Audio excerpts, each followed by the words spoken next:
It's an excited crowd. Look at that. Huh? Okay, before I ask Sandra to come up here, and I'll tell you what, you guys are in for a real treat. She's going to do a great job. You're going to love it. She's going to give us an awesome presentation, and then I think you're going to take some questions. Right, Sandra? You're going to be available for some questions? Okay, great. And yeah, unlike Kamala, she knows how to answer questions. She's anyway. So I couldn't resist. I have to, leading up into the election, I have to just say every kind of nasty thing about her. Okay, so really quickly, the one encouragement that I want to give you guys, again, I just want to remind you of this before we do this. Please, if you have not voted, you need to go vote, okay? I would encourage you doing it tomorrow. Don't wait until the day of. Get it done tomorrow. We voted on Saturday, and depending on what area you're in, I just have a sick feeling in my stomach they're going to make Tuesday a harder day to do it, okay? So whatever you do, just show up, get in there, make it happen. If you do wait until Tuesday, be prepared for a long line, and just make sure you're there and you stay there, Give up some time so that you can stay there and be a part of it. The other thing that I would tell you to do is try to find as many people as you can that have not voted or are indifferent about voting, and ask them to go to the polls, right? Encourage them. Make sure that they're doing it, because I'm telling you this right now, if Kamala Harris ends up getting voted into office, we are going to find ourselves sitting in a very dark and evil situation, okay? You're going to hear a lot about the First Amendment today. That is already under attack by her and her team. That's going to go. One of the first things they have to do is get rid of the Second Amendment. They're going to do that. They're already talking about that. And there's a lot of other issues at play here. And if you think that it's been bad and now, wait until you see what happens if that takes place. And I'm going to say this, I'll repeat myself one more time, okay? Listen to this, guys, 41 million Americans who claim to be believers, okay? Believers who love God and are Bible-believing Christians. 41 million of them are sitting out of the election. 41 million. I just want you to understand this. This election in some states will be decided by as little as 3,000 votes, okay? If literally 25% of that 41 million actually shows up and votes and votes for the right people, this is over. We win in the popular vote. We also win in the Electoral College by a long shot. By the fact, that would include California. So you guys just have to understand how critical it is. And yes, it's sad because, the reason why 41 million people are sitting it out is because 90% of the pastors that are out there are complete cowards, and they're not saying anything about it. They're not getting involved. And I'm saying right now, more than ever, we have to absolutely speak about these things. I just saw an article in Christianity Today, which, by the way, is such a devilish. I mean, I cannot stand that publication because of the lies that it continues to come out with. Basically said that the spiritual thing to do if you're a Christian may very well be to just sit out the election. And it's like, okay, great. So the spiritual thing to do may be basically to bury the talent that God has given you. And so with that, just a couple of things that I want to point out. Tomorrow, there's a Turning Point Faith event that's happening. It's going from 8 o'clock in the morning, I believe, to 8 o'clock in the evening, like a 12-hour thing. I'll be speaking in at our time. It'd be like the 8:45 time slot. I'm going to be doing it with Erica Kirk, Charlie's wife. So you might want to pay attention to that. And then I'm also going to be on Charlie's show tomorrow, I want to say around 11 o'clock. And we're going to address the biblical reasons why we need to be getting involved in voting.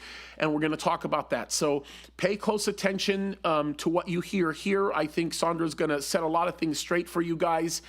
And I'm telling you this, like, it's really, really important what you're going to hear. And then, again, contact people, call people, get involved. We're in a very, very serious time right now, and a serious moment in our country. And right now, to be honest with you, in my mind, it's 50-50, and it's not even 50-50. I think Trump loses if it goes along with what we're seeing right now. And the only way we can ensure that does not happen is if Christians get involved in the election. So we have to. We only have 2 days left, and we need to make sure that it happens. And look, on the bright side, if you're in California, you don't even have to have an ID to show up. So I'm not joking. I wish I was joking, but it's crazy. All right, so with that, let's just pray, and Sandra's going to come on up, and it's just going to be a great time. I'm looking forward to it. I got note-taking material in the back, so let's pray. Father in heaven, we just thank you, Lord, for this time, and we thank you, Lord, for what we're about to take in. We know it's going to be great. We pray that you would just open up our minds and our hearts as we learn about some of the legal issues that surround our nation, Lord, perhaps one of the most significant of those issues. And we pray, God, that you would help us to understand that these things that we're talking about were inspired by you, that you inspired our founding fathers to put together the document that's going to be discussed today. And I just pray that you would open up our minds and our hearts, Lord. Bless what we're going to hear and learn, and help it to develop an understanding within our very hearts. We pray for the online audience that's watching, that they would hear and be affected by what it is that they're listening to. And so, Lord, we love you and thank you. We look to you, and we ask these things in Jesus' name we pray. Amen. All right, come on up. Give her a hand, everybody. It's going to be good. Looking forward to. No, you'll do fine.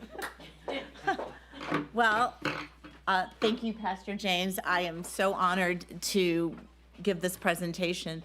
I think in all transparency, my wheelhouse is I teach business law, but I love constitutional law. And so this is really an honor for me to be able to explain why we need to vote and why we need to vote with purpose, and who we vote for and what they represent really is important. And it all comes down to the wonderful Bill of Rights.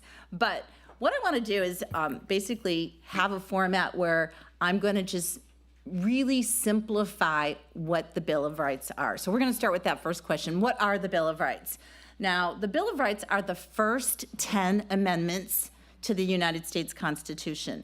When we look at the United States Constitution, everyone should know this, but again, I'm really explaining foundationally all the things we've heard. The United States Constitution is the highest law of our country, and it has all the guidelines and rules as to how this nation is governed. And the United States Constitution, it's made up of 7 articles and 27 amendments.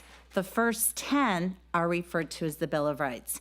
And when the Constitution was actually ratified back, and I have to look at this one up, I think it's 1787, when it was written, it didn't have the Bill of Rights added to it.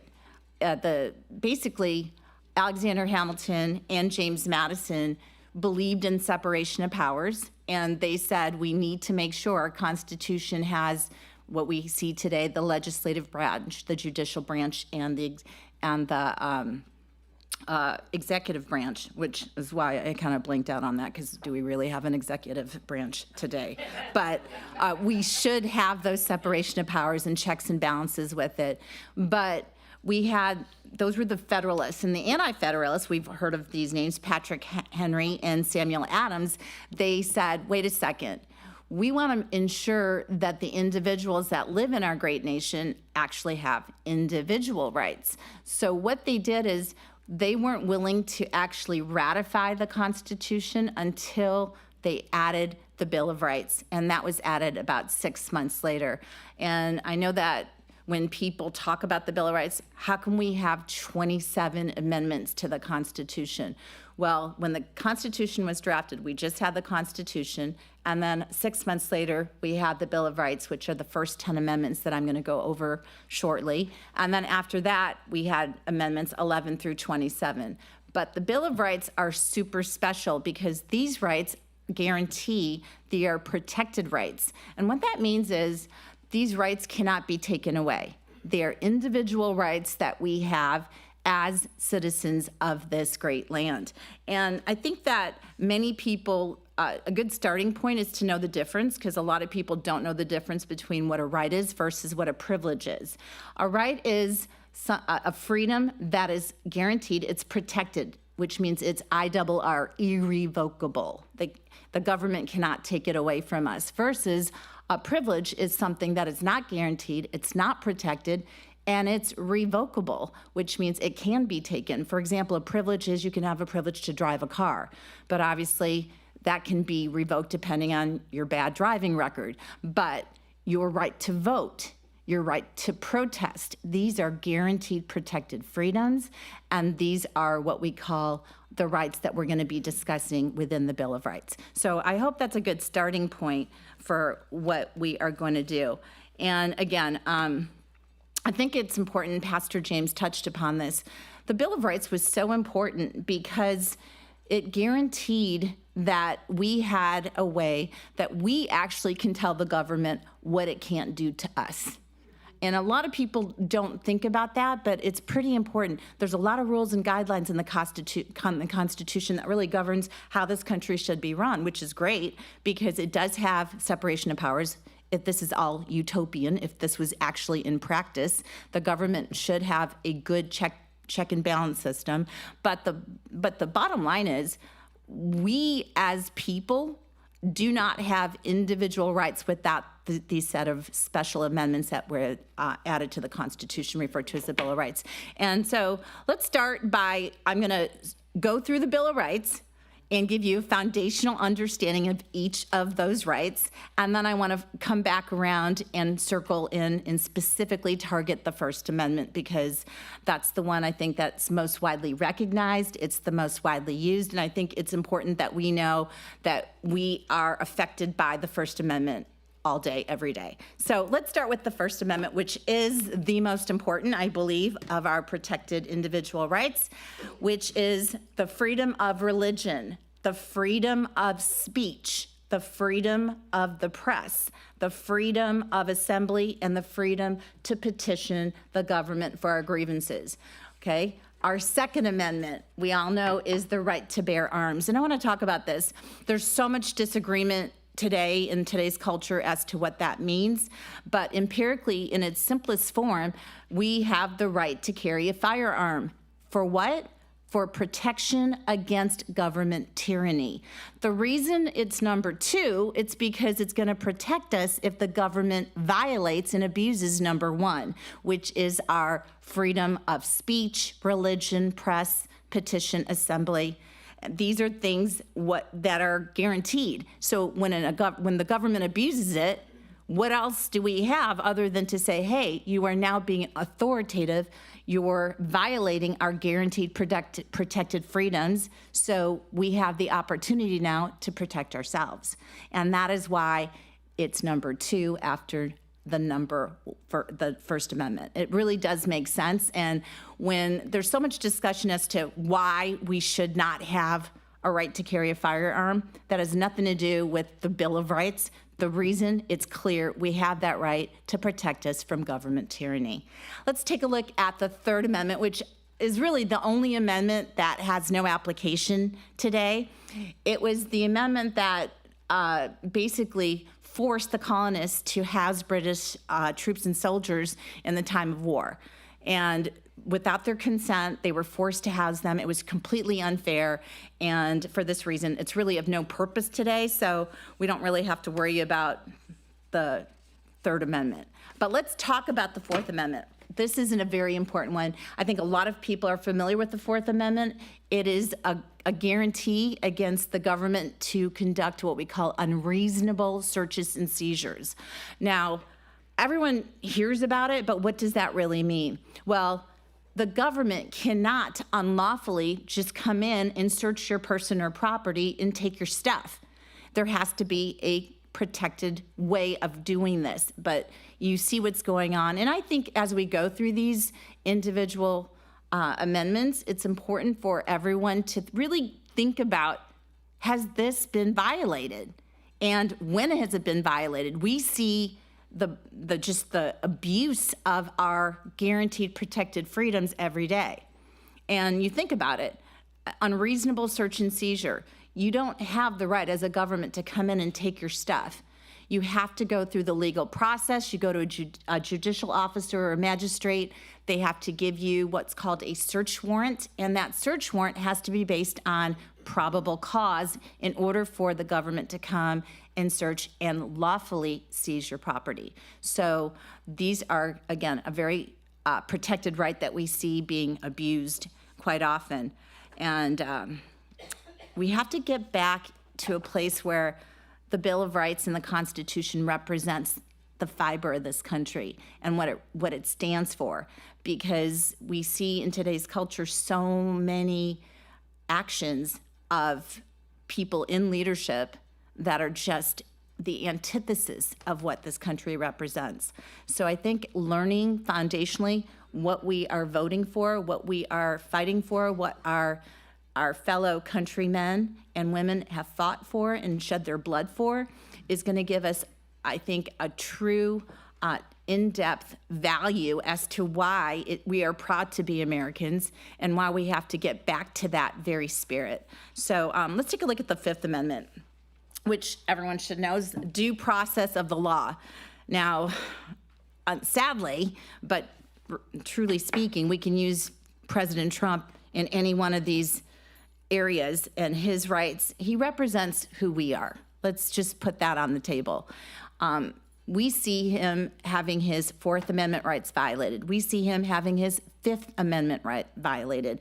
This is due process of the law. We have, number one, what that's all about is a right to fair treatment in a court.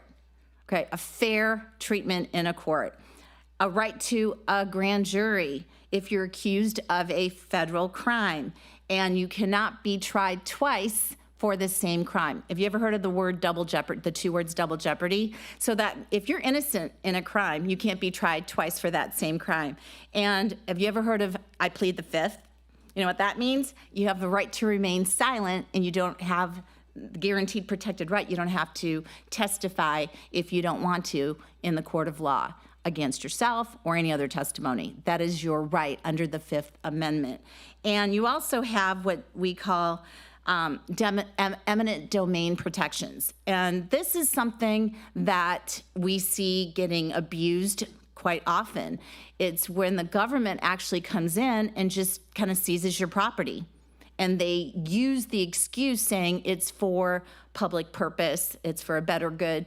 The bottom line, they cannot come in and take your property unless it is proven for a greater public good. And the bottom line is they must compensate you fairly, which means you can't just give 5 cents on the dollar, even though that's pretty much what the economy is right now. You have to be fairly compensated for your property. So it's due process of the law. And then we know the Sixth Amendment. If you are accused of a crime, you have a right to what we call a speedy and public trial. So what that means is if you are accused of a crime, you don't want to be held basically a prisoner to the court before you get in there, because your name and your image is being disparaged while you are waiting. So everyone has a right, if you're accused of a crime, to a speedy and public trial. And you have a right, and this is a big one, has been abused, and we see it consistently against President Trump, and hopefully it hasn't happened to you, but you have a right to what we call an impartial jury. Let's look at that word, impartial jury. It means fair and balanced.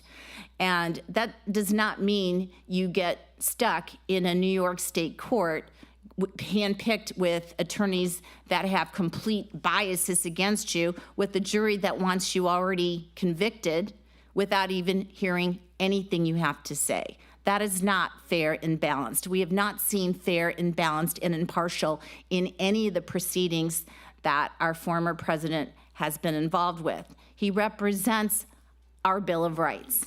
He is a walking symbol of our Constitution that is being abused by leadership today. So I think it's very important that we know that these rights are here, they are guaranteed to us, and we need to preserve them. So we need to vote very with purpose and very with a sense of exigency.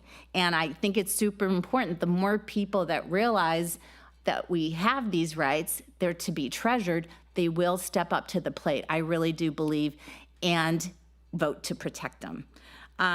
But move along with the Sixth Amendment. You also have a right to know the charges against you. You have the right to face your accuser. And of course, you have a right to a lawyer if you cannot afford one. So these are basic guaranteed freedoms. Let's go back to that. What is a right? It's something that the government cannot take away from us. And yet we're seeing every right being just destroyed since Obama has been in charge. I mean, I would even say before that, but we just see the decline of this country because there is no respect for the law. There's no respect for the law of this nation. We as individuals have to put the government in check. And in order to know that we have the ability to, I think it's important to learn the rights that we do have. So let's continue. The Seventh Amendment is just a right to a trial by a jury if you are involved in a civil case. And the difference between a civil case and a criminal case, and I think this is the easiest way to have people understand that there's a lot of differences, but this is an easy one. In a civil court, basically the penalty is just money. I know it sounds silly when I say just money, but it is. Versus in a criminal action, if you are found guilty, there's three choices or a combination of any of the three. You can be charged with a fine, or you could be imprisoned, or you could even lose your life. So the penalty is much more severe if you are guilty of a crime versus in a civil lawsuit. But either way, whether you're in a criminal lawsuit or in a civil lawsuit, the Seventh Amendment does say, yes, you have a right to a trial by your peers in a criminal lawsuit, but you also have a right to a jury trial in a civil lawsuit, and that's what the Seventh Amendment's about. The Eighth Amendment, we see this being abused with President Trump in New York and in Georgia and everywhere else. But it protects people from what we call cruel and unusual punishments. It sounds very harsh, but it is, because the penalty needs to fit the crime, okay? And there is no such thing as guaranteed freedom as far as you can't torture someone and you can't, acknowledge and give them what we call excessive bail. If you are guilty of stealing something for $5,000, the punishment can't be 20 years 20 to life in jail, okay? The bottom line, we're seeing charges that are made up, that have no factual support, but yet President Trump was stuck with some incredible, over-the-top, outrageous penalties, and with an impartial, unfair court system, which is a violation of Fourth, Fifth, Sixth, and Eighth Amendment, which are all things that should worry each one of us. So again, something to think about as we're placing our vote and having a dialogue with maybe someone who is hesitant to lodge their vote. Hopefully you can get them to by telling them we got to protect our rights. The Ninth Amendment, this is kind of like the umbrella, it's the catch-all. Just because some rights are written down, and you see the word enumerated, that just means written down. Some rights are enumerated in the Constitution, but it doesn't mean that if they're not enumerated, which means if they're not written down, it doesn't mean that those rights can be denied. And these are silly, but it makes sense. You don't have to list absolutely everything we have the right to do. I have the right to go to the park and take my dog for a walk. It doesn't need to be listed in the Constitution. So it's pretty much the catch-all to those everyday simple functions that we do that are not specifically listed in the Constitution, and that is spelled out in the Ninth Amendment. And the 10th Amendment basically gives the power that the United States government does not have to the states or to the people. That means that if something is not specifically found in the Constitution, Congress does not have the power to decide how to fill that in. It can't be decided by Congress. It is left to the states or to the individuals, which actually empowers the states, and it guarantees us basically more rights as citizens. There's nothing in the Constitution that tells us that we have to provide education for our kids. These are left to the states and to the individuals to figure that out. So each state can make those decisions for themselves. So let's do a quick recap, shall we? Okay. First Amendment, what is it? It's the freedom of what? Religion, speech, press, assembly, and the freedom to petition the government. Second Amendment, right to what? Bear arms. Third Amendment, it's to, well, the government can't force us to house troops or soldiers without our permission. The Fourth Amendment, it protects us from the government unreasonable searches and seizures. The Fifth Amendment, I plead the fifth, remember that one, due process of the law. The Sixth Amendment, it's the right to what? A speedy and public trial, a right to a federal grand jury if you're accused. It comes with all of those rights in regards to due process of the law. The Seventh Amendment, it grants a right to a trial by jury for civil cases. The Eighth Amendment, it protects us from having cruel and unusual punishments. The Ninth Amendment, if it's not written down, doesn't mean it's not a right, right? And then the 10th Amendment gives the powers of whatever's not specifically stated. It forbids the Congress to make that decision. It leaves that power up to the states and to the individuals living within it. So remember, the United States government is a republic, which means it is a government for the people and by the people. So that's something that we need to make sure we remember. So what I want to do right now is, should I do a little quiz? What are the first 10 amendments called? Okay, let's go. Do you guys know how many articles are in the United States Constitution? 7, good. And how many total amendments? You guys are awesome. Okay, so we're going to now move to the First Amendment. Okay, so I could spend all day, but I won't, I know, on the First Amendment. But what I want to do is, my goal is basically to give you guys a broad overview and just a foundational understanding of the First Amendment and why it's so important, and it impacts our daily living. And we see every single one of us have been, I hate to say, a victim of the government that has violated our First Amendment rights. I think that as I go through these rights, I want you to think to yourself, have my rights been violated? And remember, what did I say a right was? It's a protected freedom that is guaranteed. It is IRR, irrevocable by the government. And we're seeing such abuses in all shapes and forms and actions by the government today. So we really need to make that change. But I think we also need to understand why we need to vote, what needs to be protected, and the depth of why we should vote for these rights and to preserve them. I know that I can say this as a professor, there's so many young people today that don't have even a simple understanding of the Constitution or the Bill of Rights. And it's disheartening, it's tragic, because the school systems today are just not doing, I believe, not even nearly enough, and starting at an early age to really explain just American civics to students where they have this type of knowledge. So I think it is really important when you learn information like this, pay it forward. Share it to somebody else, because I think it's really worth knowing these are things that we can equip ourselves with. And if you know your rights, knowledge is power, and it does give you power over government. And remember, that is what these Bill of Rights are for. It's to tell the government they can't do certain things. Okay, make sure you remember that. All right, with the First Amendment, the reason the First Amendment was even the reason it's number one, I'm going to say that, it's our individual rights. It spells them out, and there's plenty to go through. But the first reason that this country was founded, and Pastor James touched upon this, is truly for freedom to worship God. Okay? Remember, the colonists escaped King George III through the American Revolution, so they didn't have to have him interfere with the way they worshiped.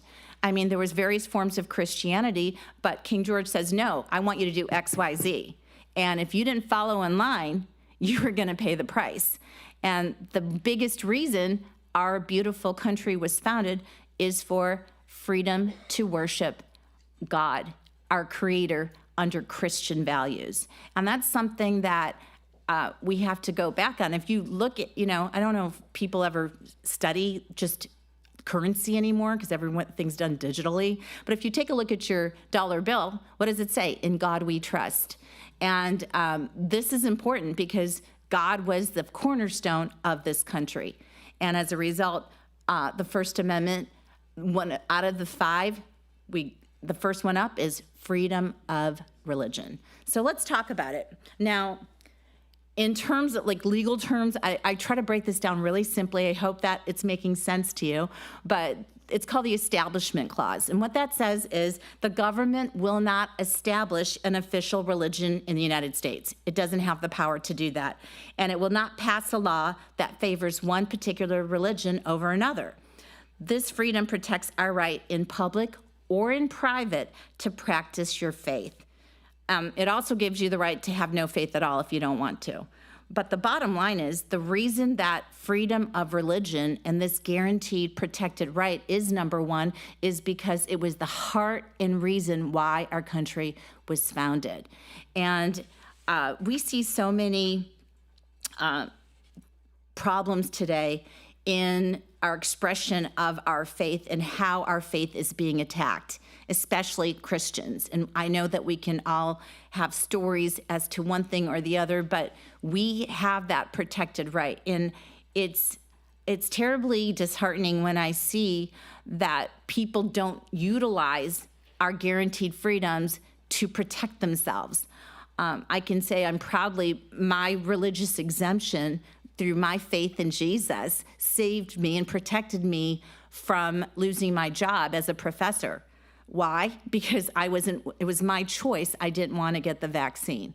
That was my choice, but it was my choice because I didn't believe in that, and I didn't think that God wanted me to do something with my body when the Holy Spirit says that is not something that I should be doing. That is my call. That is my belief. And my religious exemption, because my true belief protected me, is something that I know if you believed so desperately in your faith, that should protect you from so much. And you have that ability to use your faith, whatever that faith is. I'm happy to say that I'm talking to a bunch of Christians because it's the faith that I think is the only faith that's going to save us. But I think that it's also very important to know that there's ways with the First Amendment with religion to know that there's so many people that have an opportunity to worship according to their faith, and they don't realize that using the law can really help them.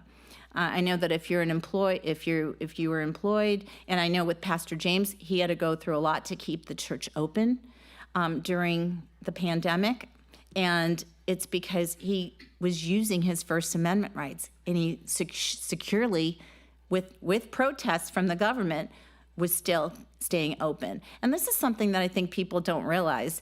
The government will do everything in its power, the current government will do everything in its power to utilize their strong arm because they don't want you to have faith in our Creator. They want to be the God. They do not want you to have your faith, your religion, your practice in how you believe be the center of who we are. But we realize when we study the Bill of Rights, it's the First Amendment for a reason, and your freedom of religion is protected. It's a guaranteed, unalienable right, which means our Creator gave it to us, and the government is not going to take it away from us. So we need to make sure we respect that.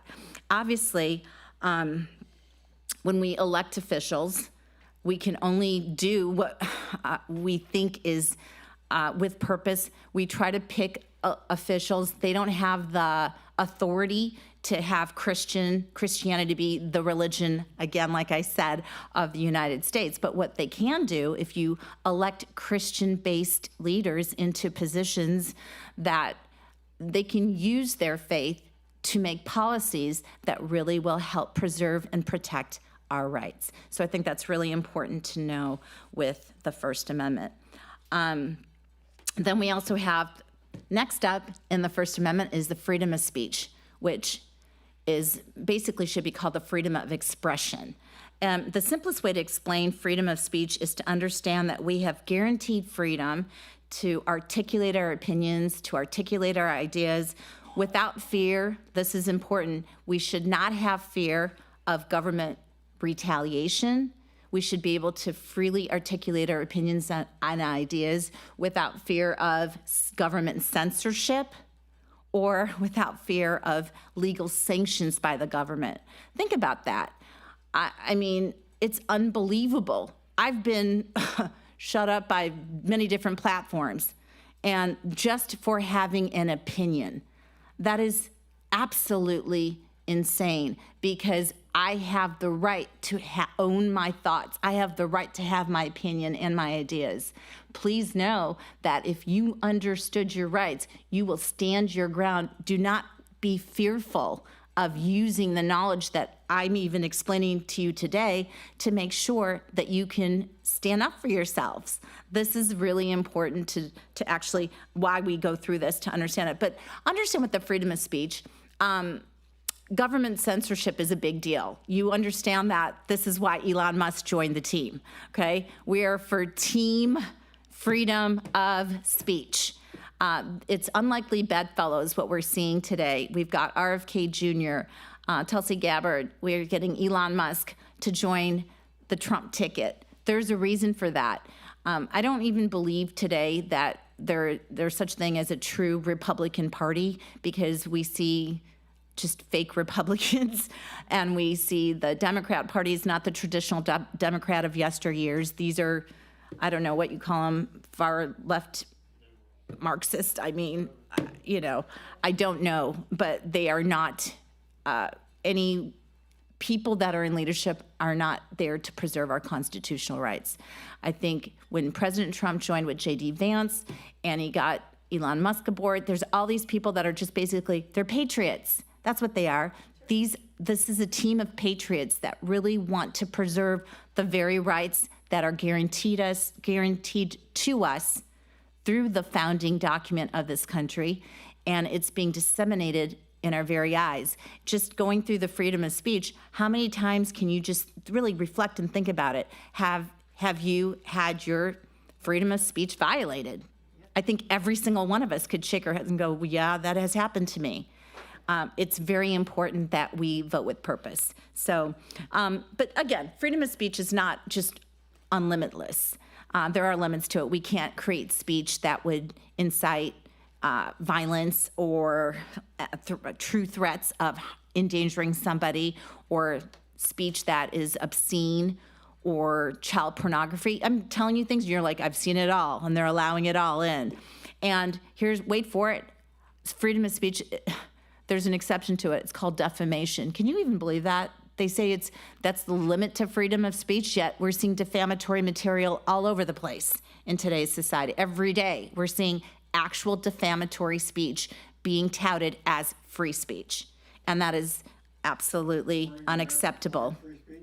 Huh?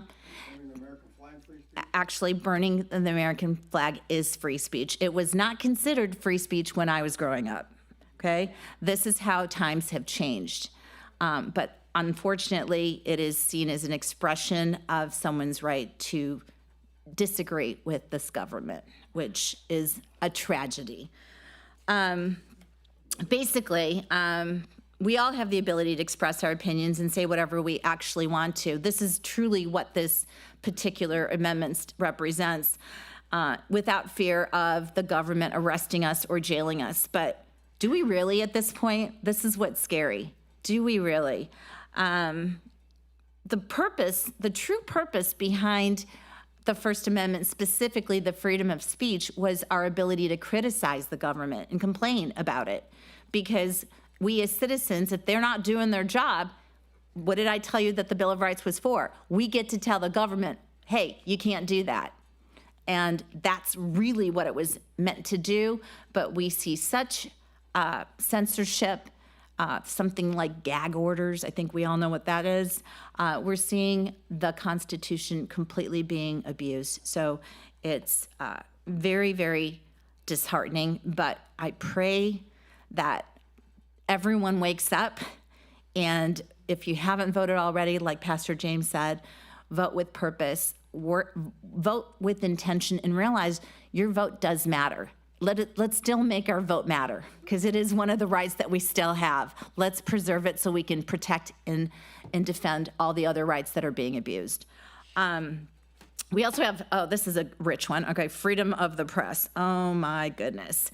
In order to have a healthy and well-informed society, what is it crucial and critical to have? A free and fair press. That is a guaranteed right. Do we have a free and fair press? Oh my goodness. It's called gaslighting at the highest level. And unfortunately, government should not influence our press coverage. Our country should not be under what we call state-run media, but that's all we're seeing. And you really have to know how to navigate your newsworthy sources to find credible information, but it's really tragic when you can't turn on just like mainstream news and actually get true news. It's really scary. And this actually it's critical to have a free and fair press, to have a healthy democratic republic, and we do not. We see that at all levels, whether it be local levels, whether it be at state levels or at national levels, we do not have a free and fair press. Another right under the First Amendment is we have the freedom of assembly.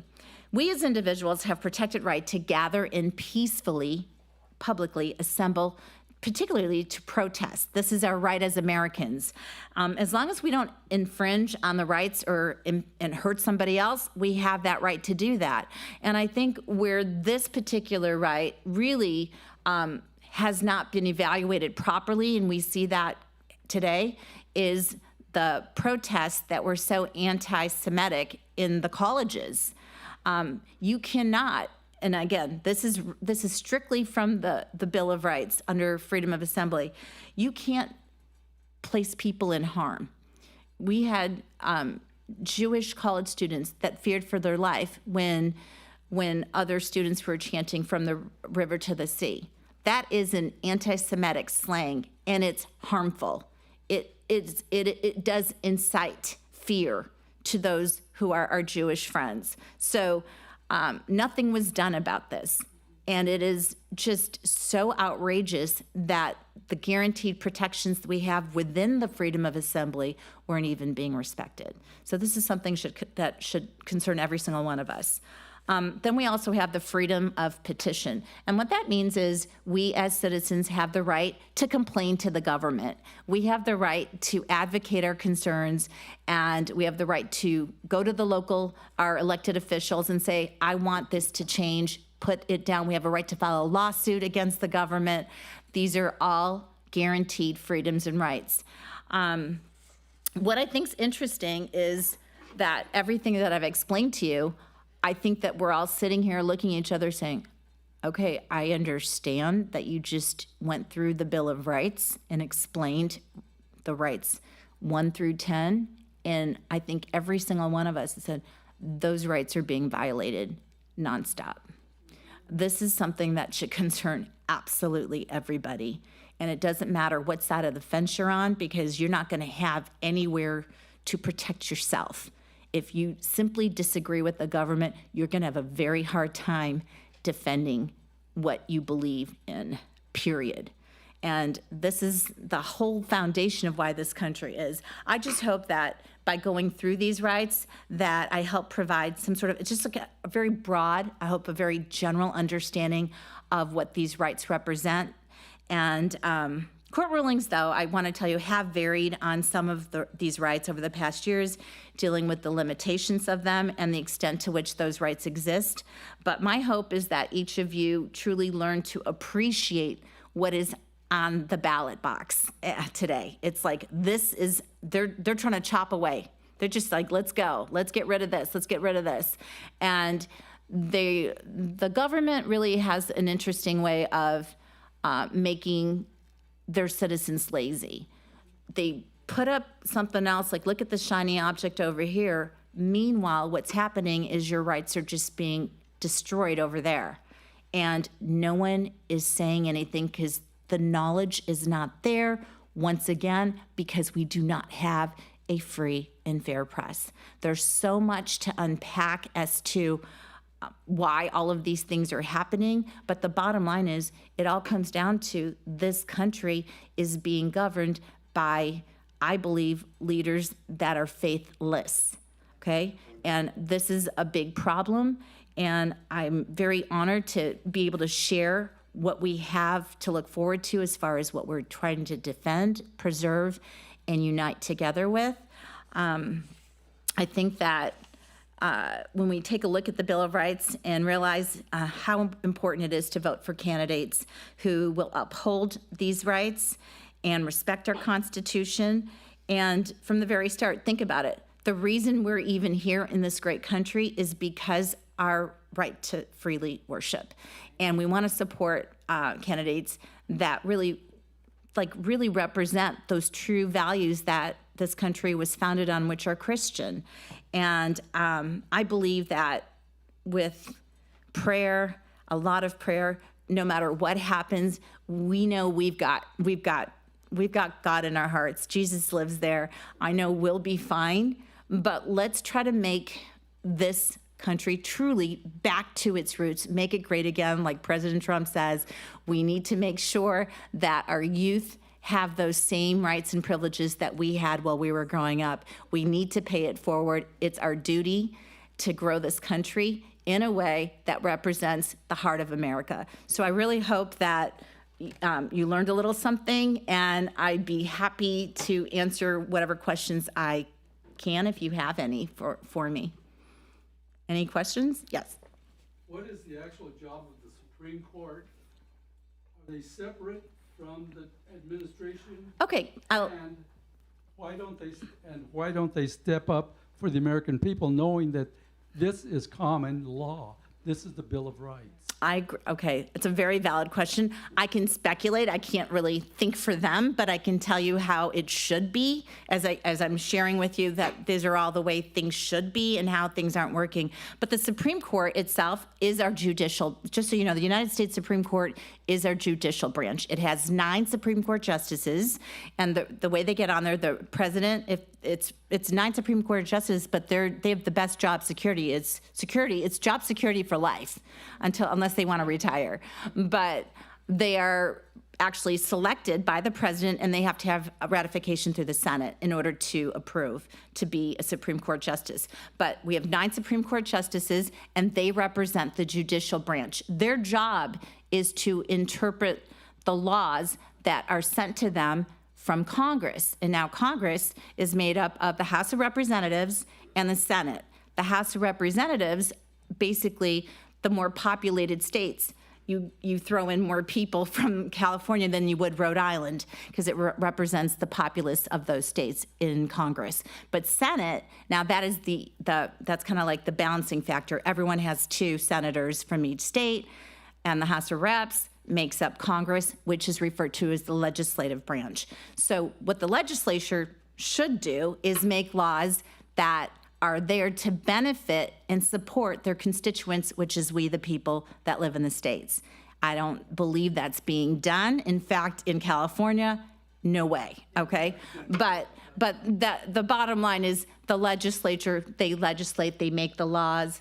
The judicial branch, which is the Supreme Court, they're the ones that actually interpret the laws to see if they're legal. And of course, what the executive branch is supposed to do is the presidency, they're supposed to enforce the laws.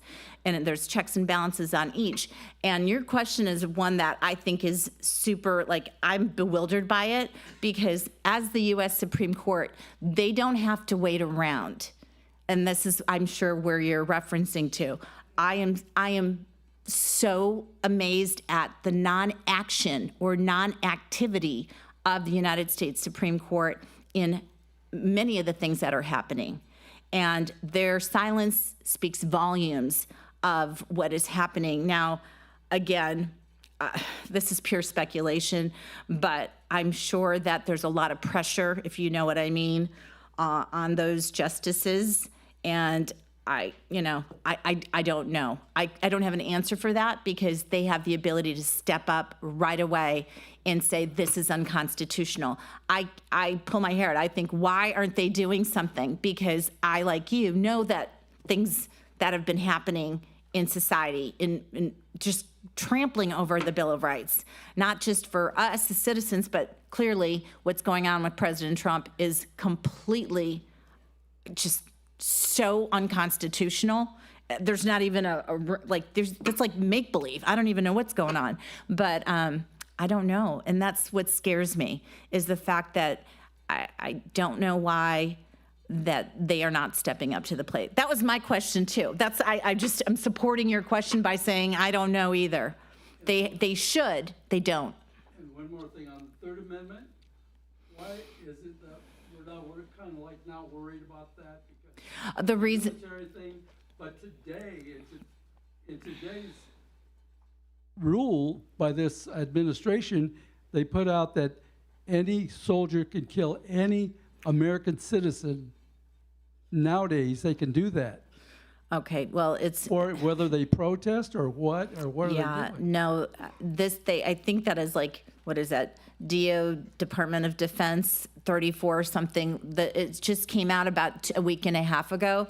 I read this too, and it is chilling that this has been implemented. Again, most people do not know that this law is in effect.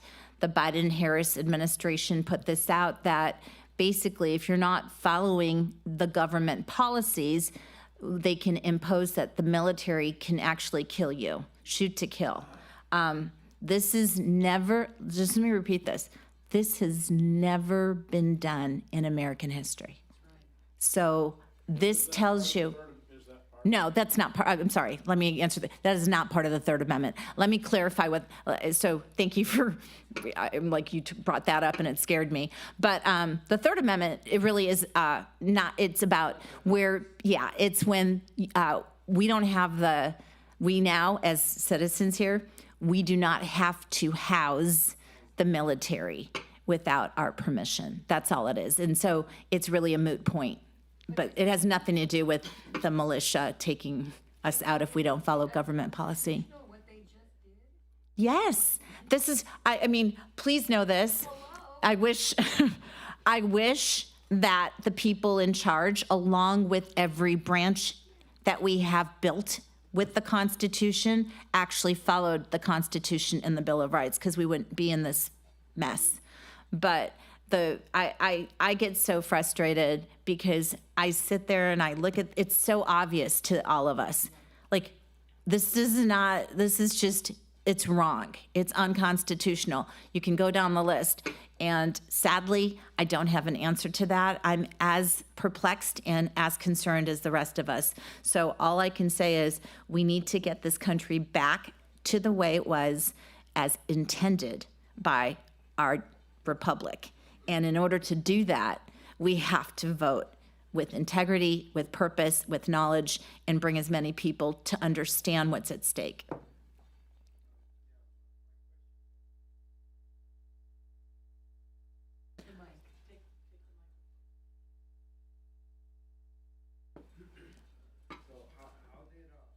How did John MacArthur go about? Because he did somehow involve the Supreme Court against California when they were trying to shut down his church. But I guess the Supreme Court ruled that it was unconstitutional for Gavin Newsom and his guys to go ahead and shut him down. I don't know the specifics of how this. First of all, to shut down any religious facility was unconstitutional. So I'm as perplexed as you are as to how, first of all, everything that's happening in the state of California with gruesome Newsom as our governor has been unconstitutional. And You stay right there. I'm just going to join you. I'm so happy. backup. Please, no, you stay can there. be up here. Stay right there. Stay right there. I, Unconstitutional stuff. Who is the true police of the Constitution? the police of the Constitution is, we're looking right here. And we are it, and this is why we have a problem. We have to take our country back. We cannot leave it in charge of these just I'm sorry I'm saying that they're Marxists, but they are. We can't have it run by people that don't respect our Constitution, that don't respect us or our rights. And so I think it's imperative that the citizens of our country, we have to learn our rights so we know what we're fighting for. I think that's very important. I don't think enough people understand what's at stake. And I think a lot of people are asleep. If it doesn't affect them directly, they don't want to think about it. But they don't realize it affects everyone directly. So anyway. Yeah, and on the question on the John MacArthur case, the John MacArthur case was a First Amendment and a 14th Amendment case. The Supreme Court didn't grant cert for the 14th Amendment case. It did for the First Amendment case. And interestingly enough, it was one of the few Ninth Circuit cases that actually ruled favorably towards freedom of religion, but for whatever reason, it didn't complete itself at the level that it needed to, because of the fact that the city that was involved in that directly basically withdrew itself from the issue. I think one of the big mistakes was it should have been taken to its completion. It wasn't, but that's yes. And by the way, the issue on the 14th Amendment wasn't granted cert, not over the fact that it was not valid. It was not granted cert because of the technicality that was involved with a very specific stipulation by both parties that kept it from being put in. So it was primarily a First Amendment case. So I just wanted to say that because it was one that we followed. I followed it very, very carefully. Just because of what was going on. The question regarding the Third Amendment, I just want to say this really quickly. We do have, and this is really scary because Sandra said something that's really profound, and I want you guys to think about this, okay? Because she's a brilliant attorney, number one. She understands these issues very, very well. And I want people to like understand that she said the Third Amendment has become moot, right? That it's not really something that's paid attention to.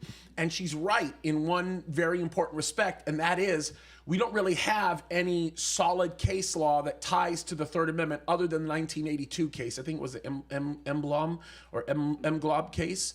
What that was it was the case regarding the prowess of the National Guard being able to come into a home, and it dealt with a prison issue, which was kind of a different thing.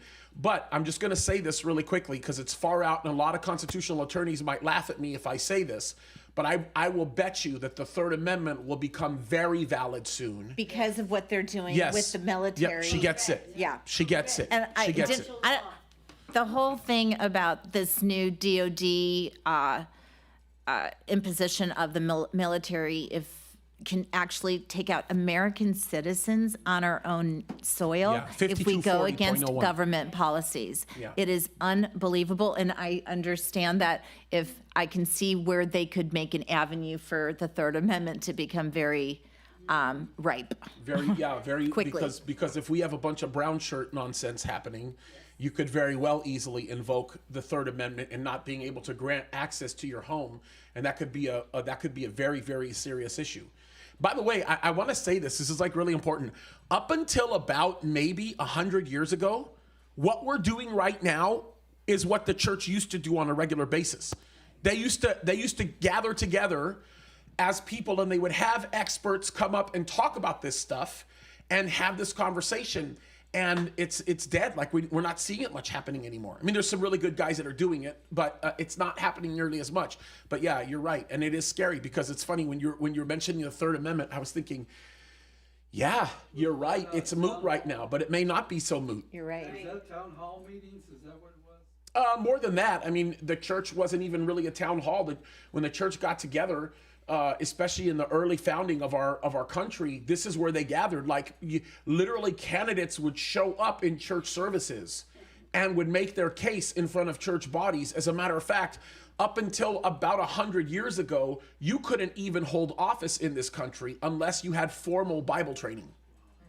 So just to think about like and probably one of the most prominent American historians of all time really notes this, William Federer. He does a really, really good job of talking about this. But yeah, it's very, very interesting. So what she's saying is really good. By the way, that was probably one of the best summaries of the Bill of Rights. It was very, very good. Other questions? Yes. Can you briefly talk about the difference between democracy and, republic and Sure. what we are? And can you talk about the electoral college versus the popular vote? I can. if you Yeah, want me please. to. Absolutely. Okay. Absolutely. Well, we are truly a republic, but it's really kind of like what we call a democratic republic. But a true democracy, both a republic, if we're the difference between a republic and a democracy, they both are having the citizens elect the representatives. So we have our representatives carry our voice. But the difference is in a true republic, we have a constitution. And that's what in the Constitution with the Bill of Rights with our elected members represent us versus we speak not just through voting elected members, we're speaking for the majority because those are what the elected members are but we have a Constitution and Bill of Rights that also represents everybody, including the minority.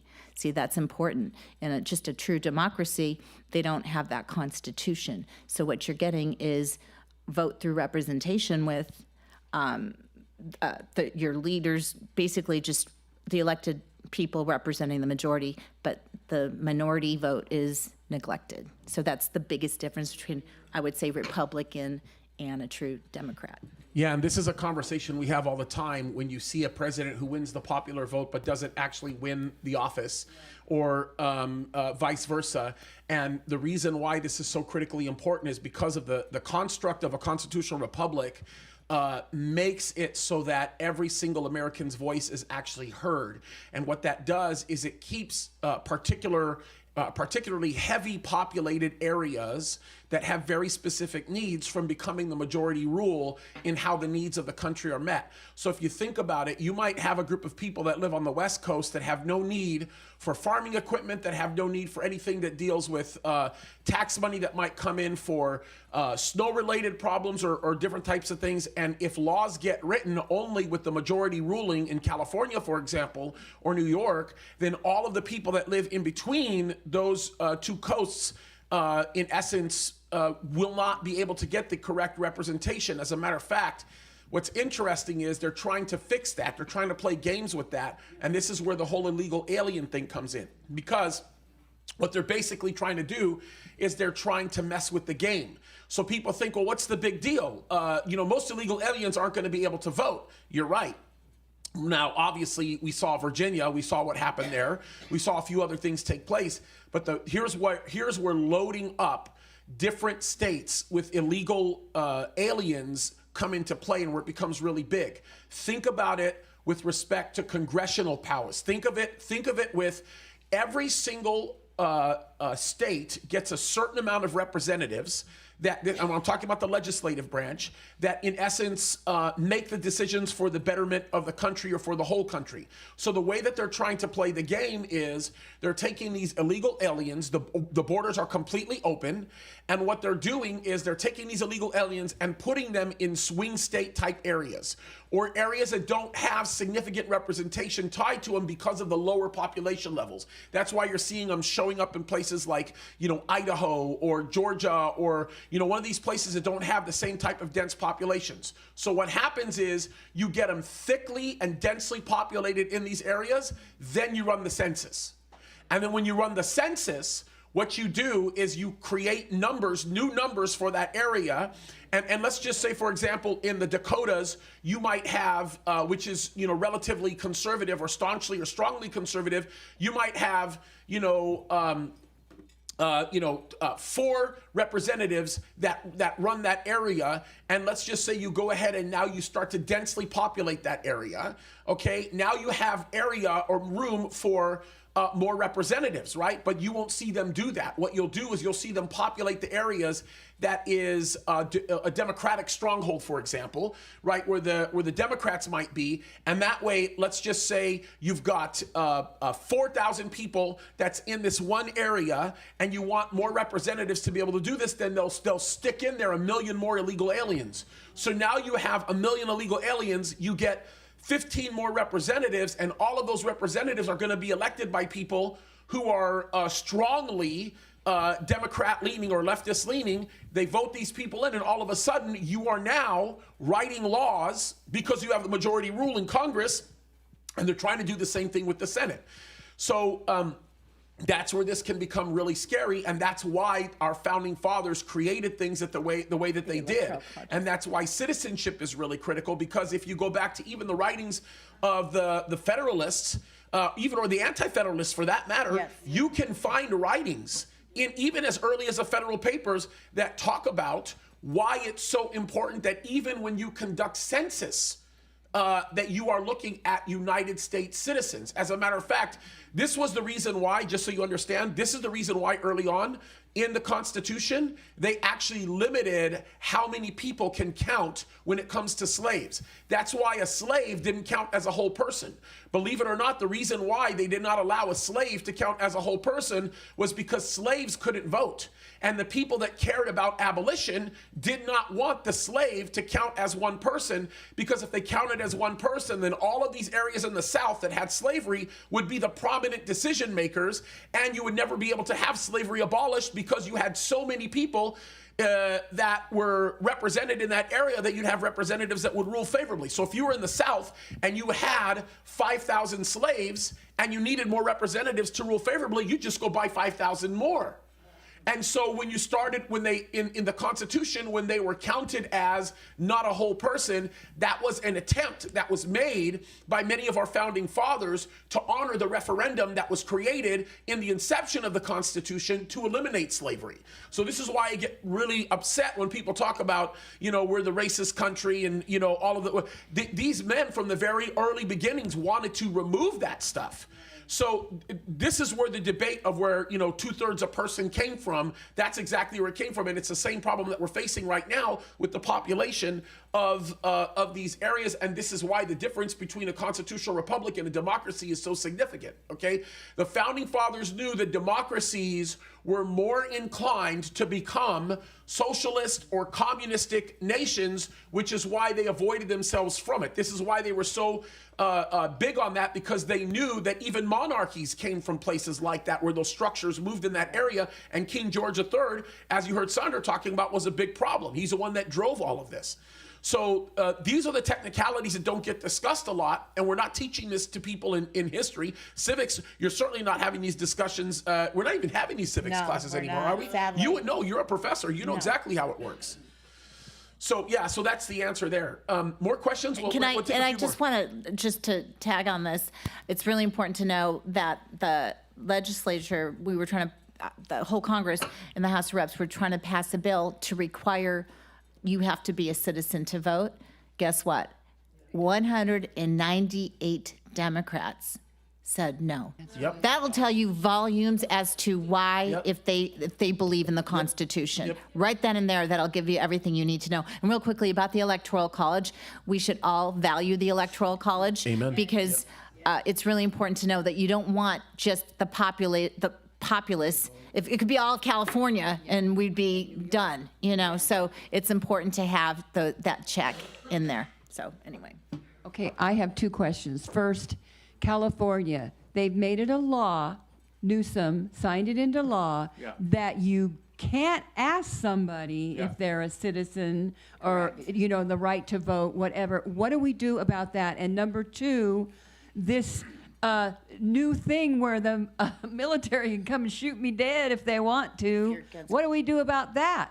We have to vote these people out. But can we, in the meantime, do like a class action type of a suit against these unconstitutional laws that they're pushing down our throats? Can I? Yeah, please. Yeah, go.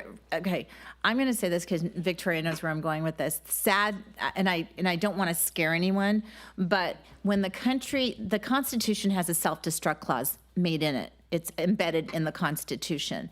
When the nation is getting to the point where our constitutional rights are being so impacted and violated to the point where we don't recognize our country anymore, you know what that calls for? A complete redo. So that that's truly what I don't want to scare people, but it's a protection clause to say this isn't working because they're abusing it. And that's why we also have the Second Amendment. I'm just putting it there. I'm not advocating anything. I'm just explaining the law. Yeah, I mean, the creation of the Second Amendment was designed to protect the First Amendment. To the issue with respect to Gavin Newsom, yeah, there's already lawsuits being filed with respect to the constitutionality of what he did. And it probably won't take long for it to be overturned. That's my guess. The problem is by the time it gets overturned, this election will be over. Yes. As a matter of fact, I would just say this. Newsom definitely did it on purpose, knowing for sure that it would get overturned, but understanding that for the length of time that he needed it to be put into play, it would have its effect. It's just that simple, and it's really bad because this election was the first election I've ever gone to where I was not asked for ID in California, and it was shocking. Yeah, I was asked on the last one. You can't even, if they look at you like a criminal if you go, can you look at my ID? Yeah, that's right. It's terrible. It's terrible. But that's what they're in essence doing is they're seeking to destroy the effect of the constitutional republic in which we live right now. And that's why I always laugh at these clowns that always say, we live in a democracy. No, we don't. You don't know what you're talking about. This is not a democracy, never has been, and Lord willing, never will be. Yeah, in You are essence, they correct. A true Yes. democracy that leads into socialism, communism, and all the rest. Yep. By the way, you can see a biblical example of virtually every single one of these government styles. Every single one of these government styles can be found in the scriptures, and you can actually use the scriptures to analyze why they go wrong and why they don't. And there's a lot of it from every kind you can think of: monarchies, theocracies, democratic nations. You can even find situations very similar to that of what we find in the United States of America. It's very unique, but understand, it was the Bible that inspired these men to write it the way it was written. So that's kind of an important thing. We'll take maybe a couple more questions, and then we'll be finished here. And look, you have somebody valuable here to answer some really good questions, so please. I don't know how much I can help. Yeah, you are. You're doing Pastor a great James is incredible. You're so. doing a great job. Yeah, hold on. He's going to hand you a microphone so people online can hear. Hi. I don't know if it's a question, but it's about January 6th and all the people that were put in jail and without a trial for not even told what they were being charged with. Okay, sadly with January 6th, like I said, you can pick examples when I'm going through the Bill of Rights for the absolute abuse of people's rights. And I mean, Peter Navarro was locked up for what? There's nothing there. I mean, there's nothing with the January 6th. This was a peaceful assembly. And the words peaceful came out of President Trump's mouth. We know the evidence. We saw the video footage of Pelosi. We saw everything. This is completely unconstitutional what is happening to so many people that are standing by truth and justice.